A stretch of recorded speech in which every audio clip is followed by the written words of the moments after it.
अस्सलामुअलैकुम। सब्सक्राइब कीजिए cook with Fareen Fatima को और बेल आइकॉन को दबाना मत भूलें, जिससे मेरी कोई भी न्यू वीडियोस आपसे मिस मत हो। वीडियो अच्छी लगे तो लाइक करना मत भूलें। मैं आप लोग के साथ शेयर करने वाली हूँ सालों साल चलने वाली अचार की रेसिपी। आज हम मिक्स वेज अचार बनाने वाले हैं, जो कि बहुत ही टेस्टी और बहुत ही डिलीशियस बन के तैयार होने वाला है। अगर आप मार्केट का अचार प्रेफर करते हैं तो आप बिल्कुल भूल जाएंगे जब आप मेरे बताए हुए मेथड से इस मिक्स अचार की रेसिपी को ट्राई करेंगे। तो यहाँ पे हमने 1 टेबल स्पून हींग ली है, 1 टेबल स्पून हमने काली मिर्च के दाने लिए हैं, 2 टेबल स्पून हमने मगरई ली यानी कि कलौंजी, 1 टेबल स्पून हमने मेथी दाना लिया है, 1 टेबल स्पून हमने चीनी करने से अचार का थोड़ा खट्टा मीठा टेस्ट आता है। अगर आप मीठा नहीं पसंद करते हैं तो आप चीनी को अवॉइड भी कर सकते हैं। तो यहाँ पे हमने गाजर ली है, तो गाजर को हमने इस तरह से फिंगर के शेप में कट कर लिया है। पहले हमने इसका पील रिमूव करा और अच्छे से वॉश करा और फिर हमने इसको ड्राई कर लिया। तो यहाँ पे हमने मटर लिए हैं, तो मटर को भी अच्छे से वॉश कर लिया और ड्राई कर लिया है। हमने गोभी ली है, तो गोभी को भी हमने छोटे छोटे पीसेस में कट कर लिया और अच्छे से वॉश करके ड्राई कर लिया है। तो ये हमने येलो मस्टर्ड सीड्स ली है, इसे पीली राई भी बोलते हैं, ये बहुत ही इजीली मिल जाती है। तो यहाँ पे हमने 4 टेबल स्पून के करीब ली है। 50 ग्राम हमने काला नमक लिया है। अगर आपके पास पिसा हुआ काला नमक हो तो आप वो भी ऐड कर सकते हैं। तो 3 टेबल स्पून भर के हमने सौंफ लिए, तो सौंफ हमने मोटी वाली अचार बनाए तो आप मोटी वाली सौंफ का ही यूज़ करें। तो यहाँ पे हमने जीरा लिया है, ये हमने सफ़ेद जीरा लिया है 2 टेबल स्पून के करीब। तो यहाँ पे हमने 50 ग्राम खटाई ली है, आप चाहें तो आमचूर पाउडर भी ले सकते हैं। तो यहाँ पे हम मस्टर्ड ऑयल का यूज़ कर रहे हैं। ऑयल चाहिए हमें 3 कप के करीब, तकरीबन 300 ग्राम के करीब। तो ये हमने कुछ मसाले लिए, हम आपको दिखाते हैं। तो 1 टेबल स्पून भर के हमने धनिया पाउडर लिया है, 2 टीस्पून हमने हल्दी पाउडर लिया है, 2 टेबल स्पून हमने लाल मिर्च पाउडर लिया है और 2 टेबल स्पून हमने सफ़ेद नमक लिया है। तो ये हमने कुछ वेजेस लिए हैं, तो यहाँ पे हमने लहसुन लिए हैं करीब लिए हैं, तो इनका हमने पील रिमूव करके अच्छे से वॉश कर लिया और लहसुन को भी हमने अच्छे से ड्राई कर लिया है। तो यहाँ पे मैं 100 ग्राम हमने अदरक लिए है, तो अदरक को हमने पतले पतले पीसेस में इस तरह से कट कर लिया और अच्छे से वॉश कर लिया है। तो यहाँ पे हमने 2 बड़े साइज़ के नींबू लिए थे, तो नींबू को हमने 1 के 4 पीसेस कर लिए हैं। तो ये हमने मोटी मीडियम साइज़ की जो मिर्च आती है उसका यूज़ कर रहे हैं, जो मीडियम साइज़ की मोटी वाली मिर्च आती है। अगर आपके पास वो ना हो तो आप पतली वाली मिर्च का भी यूज़ कर सकते हैं। तो मिर्च को हमें बीच से कट लगाना है, तो हम आपको बताते भी हैं इस तरह से हमें बीच में अच्छे से कट लगाना है। इसी तरह से हम सभी मिर्चों में अच्छे से कट लगा लेंगे। तो जब भी आप मिक्स वेज अचार बनाएं, आप पहले सब्जियों को अच्छे से वॉश कर लें और पूरी तरह से इन्हें ड्राई कर लें। आप इसे किसी कपड़े से पोंछ लें या फिर पंखे के नीचे रखें, अच्छे से ड्राई करें। ये सबसे पहले हम अचार का मसाला तैयार करते हैं। तो यहाँ पे हमने एक कढ़ाई ली है, तो कढ़ाई को हमने मीडियम हॉट कर लिया है। तो अब इसमें हम सभी साबुत मसाले ऐड करते हैं। तो सौंफ ऐड करते हैं, राई ऐड करते हैं, जीरा ऐड करते हैं, मेथी ऐड करते हैं और मसालों को ड्राई रोस्ट कर लेते हैं। तो मसालों को हमें 1.5 से 2 मिनट के लिए ड्राई रोस्ट करना है मीडियम फ्लेम पे और लगातार हम इसे चलाते रहेंगे। तो मसालों को हम इतना रोस्ट करेंगे कि मसालों से हल्की सी स्मेल आने लगे। मसालों को रोस्ट करने के फ़ायदे ये होते हैं कि आपके अचार की लाइफ लंबी हो जाती है, वो लंबे समय तक चलता है और मसालों में जो भी मॉइस्चर होता है वो ख़त्म हो जाता है। तो मसालों को आप हल्के हाथों से चलाते हुए इसी तरह से रोस्ट करें। तो ये देखिए मसालों से स्मेल भी आने लगी है। तो मसालों को रोस्ट करते हुए तकरीबन 2 मिनट हो चुके हैं। तो चलिए अब इन्हें हम निकाल लेते हैं कढ़ाई से। तो आप इसे तुरंत कढ़ाई से निकाल लें, क्योंकि कढ़ाई भी गर्म होगी तो मसाले आपके जल जाएंगे। तो ये देखिए मसाले बहुत अच्छे से रोस्ट हो चुके हैं। तो चलिए अब इन्हें हम साइड में करते हैं ताकि मसाले अच्छे से ठंडे हो जाएं। तो जब तक कि हम वेजीज को फ्राई कर लेते हैं। तो ये देखिए कढ़ाई में हमने 4 टेबल स्पून के करीब ऑयल ऐड कर दिया है। तो ऑयल को हमें अच्छे से गर्म करना है। अब इसमें हम सभी वेजीज ऐड करते हैं। तो पहले हम गाजर ऐड करते हैं और गाजर को 1 मिनट के लिए फ्राई कर लेते हैं। जब भी आप सब्जियों को फ्राई करें तो सबसे पहले आप गाजर को फ्राई करें, क्योंकि गाजर थोड़ी हार्ड होती है। तो ये देखिए गाजर अच्छे से फ्राई हो रही है, तो हमें इसे लगातार अच्छे से चलाते रहना है ताकि गाजर जले भी ना और अच्छे से फ्राई भी हो जाए। तो चलिए अब इसमें हम गोभी ऐड करते हैं। चलिए अब हम गोभी को भी गाजर के साथ अच्छे से फ्राई करेंगे। सब्जियों को फ्राई करने के बेनिफिट्स ये होते हैं कि आपका अचार सालों साल चलता है और इसमें बिल्कुल भी फफूंद नहीं लगेगी। तो अब इसमें हम अदरक ऐड करते हैं। तो अदरक को आप पतले पतले पीसेस में इस तरह से कट कर लें और अदरक के साथ हम 1 से 1.5 मिनट के लिए और फ्राई कर लेते हैं। सब्जियों को आप इतना फ्राई करें कि सब्जियां आपकी पूरी तरह से कुक ना हो। तो बस हमें हल्का सा सब्जियों को फ्राई करना है ताकि सब्जियों का जो भी मॉइस्चर है वो ख़त्म हो जाए। तो ये देखिए सभी सब्जियां अच्छे से फ्राई हो चुकी हैं। तो चलिए अब इन्हें हम कढ़ाई से निकाल लेते हैं।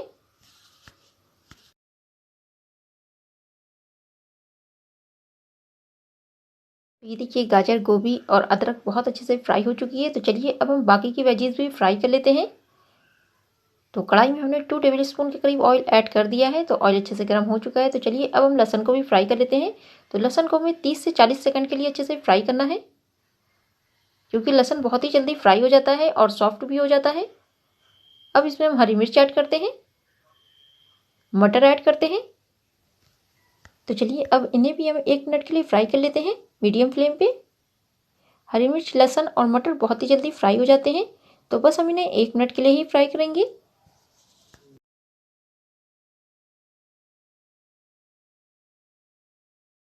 चलिए अब इन्हें भी हम निकाल लेते हैं। तो वेजीज तो हमारी सभी अच्छे से फ्राई हो चुकी हैं। तो चलिए मसाला भी हमारा बहुत अच्छे से ठंडा हो चुका है। तो ग्राइंडिंग जार में सभी साबुत मसाले ऐड करते हैं जो हमने रोस्ट करके रखे थे, और इनका एक दरदरा सा पाउडर बना लेते हैं। तो बिल्कुल फाइन पाउडर हमें नहीं बनाना है। अब इसमें हम हींग ऐड करते हैं। अब इसमें हम चीनी ऐड करते हैं, खटाई ऐड करते हैं, काली मिर्च ऐड करते हैं, काला नमक ऐड करते हैं। अब हम इसकी लिड लगाते हैं और इसका दरदरा सा एक पाउडर बना लेते हैं। ये देखिए अचार का मसाला हमारा बनके तैयार हो चुका है। एक दरदरा सा पाउडर हमने बनाया है, तो बिल्कुल फाइन पाउडर नहीं बनाया है। तो आप इस तरह से चेक भी कर सकते हैं, हम आपको दिखाते भी हैं। तो ये देखिए आप इस तरह से फिंगर की मदद से चेक करें तो इस तरह से दरदरापन सा होगा। अब हम मसाले को साइड में करते हैं और तेल को भी पका लेते हैं। तो जहाँ पे हमने एक पैन लिया है, तो पैन में मस्टर्ड ऑयल ऐड करते हैं और ऑयल को हमें अच्छे से पका लेना है हाई फ्लेम पे।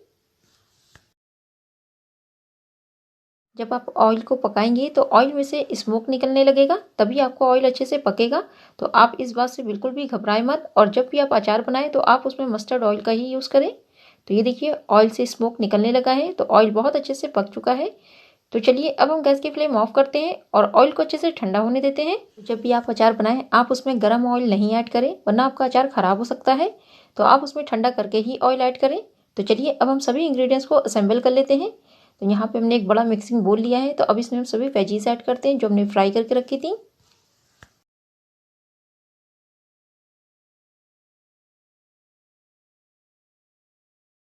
इसमें हम अचार का मसाला ऐड करते हैं जो हमने ग्राइंड करके रखा था।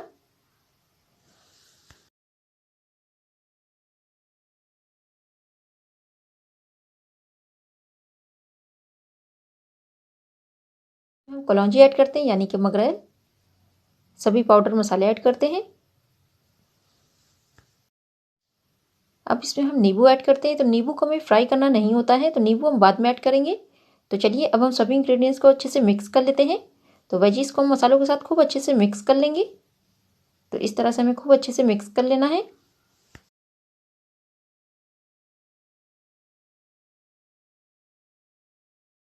ये देखिए वेजीज को हमने सभी मसालों के साथ अच्छे से मिक्स कर लिया है, तो आप खूब अच्छे से इसे मिक्स कर लें। तो चलिए अब इसमें हम व्हाइट विनेगर ऐड करते हैं, हाफ कप के करीब।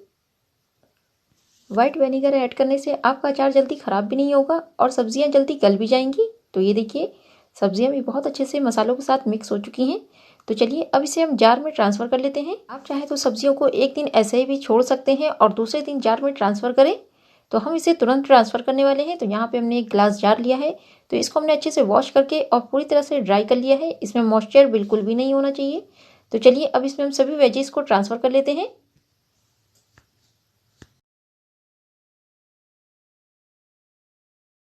ये देखिए जार में हमने सभी सब्जियों को ट्रांसफ़र कर लिया है जो हमने मसाले के साथ अच्छे से मिक्स करके रखी थी। अब इसमें मस्टर्ड ऑयल ऐड करते हैं। तो ऑयल को हमने अच्छे से ठंडा कर लिया है, फिर हम इसमें ऐड करने वाले हैं। तो आप इसमें गर्म ऑयल ना ऐड करें। जब भी आप अचार बनाएं आप मस्टर्ड ऑयल का ही यूज़ करें, आप किसी और ऑयल का यूज़ ना करें, क्योंकि मस्टर्ड ऑयल से अचार का टेस्ट बहुत ही बढ़ जाता है। बस आप इन छोटी छोटी बातों का ध्यान रखें, आपका अचार बहुत ही टेस्टी बन के तैयार होने वाला है। ये देखिए अचार को हमने 1 हफ्ते के लिए डेली धूप में रखा था। तो अचार हमारा बहुत अच्छे से बनके तैयार हो चुका है। तो सब्जियां बहुत अच्छे से गल चुकी हैं। तो अचार हमारा खाने के लिए बिल्कुल तैयार है, हम आपको दिखाते भी हैं। तो ये देखिए सब्जियां बहुत अच्छे से गल चुकी हैं। बहुत ही ज़बरदस्ती अचार से खुशबू भी आ रही है। जब आप अचार बनाएं तो आप इसे अच्छे से कवर करें किसी कपड़े से या फिर टिश्यू पेपर से, और इसकी लेड लगाते हैं और इसे 1 हफ्ते के लिए धूप में रखें। और 1 हफ्ते में ये खाने के लिए बिल्कुल तैयार हो जाता है। सब्जियां पूरी तरह से गल जाती हैं और बहुत ही टेस्टी बन के तैयार होता है। तो ये देखिए अचार हमारा बन के तैयार हो चुका है। मार्केट में मिलने वाले अचार से कहीं ज़्यादा टेस्टी अचार हमारा बन के तैयार हो चुका है। जब आप इसे बनाएंगे आप खुद कहेंगे ये बहुत ही टेस्टी, बहुत ही डिलीशियस बन के तैयार हुआ है। आपको मेरी वीडियो ज़रूर पसंद आई होगी। अगर आपको मेरी वीडियो पसंद आई हो तो प्लीज़ मेरे चैनल को लाइक, शेयर, सब्सक्राइब करना मत भूलें। याद रखें। अल्लाह हाफिज़।